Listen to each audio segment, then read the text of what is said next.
Wakey, wakey, eggs and bakey, my friend. It's another glorious morning in the dystopian land of the idiots. What the hell do you want? Well, as I used to be a common recurring character in your videos, the development team thought you could use me for this introduction. No, we're not doing this. Doing what? This gimmick. We are not doing this gimmick. Nah, this ain't no gimmick. Mr. Jockstrap doesn't do gimmicks. I do math and statistics. What are you talking about? This pretending to be two people shit? It is literally the most common gimmick on TikTok. Indeed it is, my friend. But if you're gonna continue to do this series, you're gonna need to come up with new concepts for people to listen to your boring crap. Especially those people who voted for Dumpy Pants who ain't too overfurnished in the brain department. Yeah, but not everything has to be new and creative and amazing. Nobody even watches this shit anymore. So after all this gratuitous exposition, would you like me to do my cameo now? Fine. Just do it already. Ahem. This is We Told You So, episode 53. Remember, I still have a playlist on here. You should go watch it. God damn it. As the United States goes full oligarchy, we continue to find out that our country is not going to be led by an authoritarian criminal con man, but actually by an inept nihilistic billionaire. Because despite us spending years telling people not to do stupid shit like voting for Republicans, who are not only terrible at the economy but also couldn't successfully govern a flock of pigeons, the Republicans are once again engaging in one of their favorite pastimes, threatening to shut down the government. And after the Republicans in the House actually came up with a spending deal to avert that government shutdown, Donald Trump said he opposes it. So just like the bipartisan border deal that they killed because Trump told them to, the Republicans in Congress are now going, "Oh, our master told us not to. What should we do?"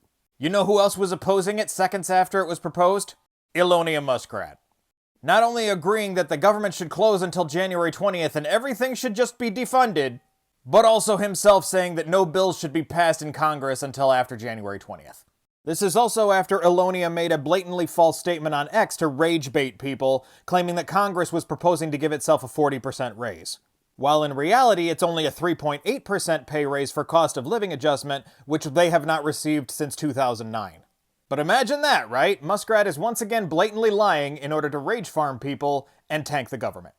Because as we all know, this is the guy pulling the strings, not Donald Trump. But as usual, the successful idiots always get their way. Because after Elonia and Trump came out against it, the Republicans scrapped their spending bill, with their deadline looming on Saturday. They all want to shut down the government right before Christmas. And why would they care? They still get paid. They just want to hurt federal employees and working Americans, because that's always the point with Republicans. And before the dumb Trump humpers come into my comment section and start telling me how I have TDS and how there was pork in the bill, blah, blah, blah, the spending bill actually offered $100 billion for hurricane relief and also $10 billion in economic assistance for farmers. I can just see the idiots coming to my comments on YouTube when I post this. Donald Jesus Trump did the right thing. You're just a dumb libtard.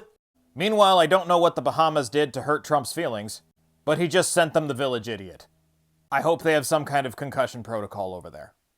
And while I've mentioned several times that Trump's stupid economic policies like his tariffs and his deportations are going to increase inflation and interest rates, but also increase our prices, while he also walked back his claim that he made during the campaign that he was going to lower grocery prices, now the MAGA are already moving the goalposts, saying, he never said he was going to lower grocery prices, when for months the only thing he talked about was grocery prices and illegal immigrants. But now that he won the election, oh, I can't lower prices, that's just too hard. People in my comment section were like, he can't do anything to lower those prices. Then first of all, why the fuck did you care so much about electing him so he would lower prices? But that's also bullshit deflection on their part, because Trump and the Republicans could pass legislation against price gouging. However, every single time the Democrats bring up an anti-price gouging bill, the Republicans all vote against it. Meanwhile, in a nice little final addition to We Told You So, we all here on the left spent over a year trying to educate people about the stupid investigations into Joe and Hunter Biden. The impeachment inquiry that went on for over a year by Comer and the Republicans, where they found absolutely no evidence of any wrongdoing whatsoever. And it was all just to sully people's opinion of the Biden family. It was all based on a former FBI informant who has now pled guilty to lying about the phony bribery scheme. The entire fucking thing was made up, and we knew that.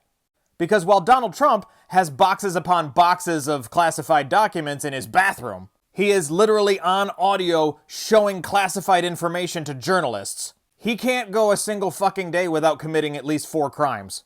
Yet everybody was complaining about the Biden crime family, based entirely on a Republican smear campaign that was started on lies.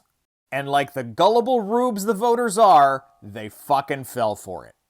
But when it comes to the MAGA, the people who didn't vote on the left, and the people who were too misogynistic to vote for a woman, the theme is ultimately the same. We fucking told you so. But you refuse to learn.